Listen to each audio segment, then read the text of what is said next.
Hello friends, welcome to the Tech Listen channel. So friends, today I'll talk about unique GeForce RTX 4090 Need for Speed Edition. So friend, the RTX 4090 is not GPU for everyone. This flagship at a desktop model requires high wattage power supply and some extra space in these cases. But what happens when someone will win such a card in official giveaway? This is precisely what happened to the one of the 18 RTX 4090 NFS edition cards that were part of the special January giveaway, and it is well within the owner's right to do whatever he or she pleases with the card that they rightfully own, and one of the owners choose to sell it and use that money for other things.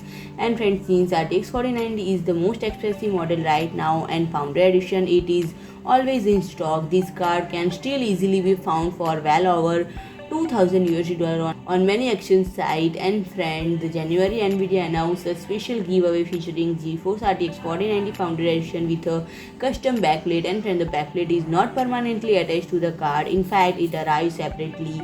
Both the card and backplate can now be found on the Canadian marketplace with a price of $3100 USD for graphics card and $100 USD for the backplate. And friend, if you like my video, please do like, share and comment, and don't forget to subscribe my channel and press the bell icon.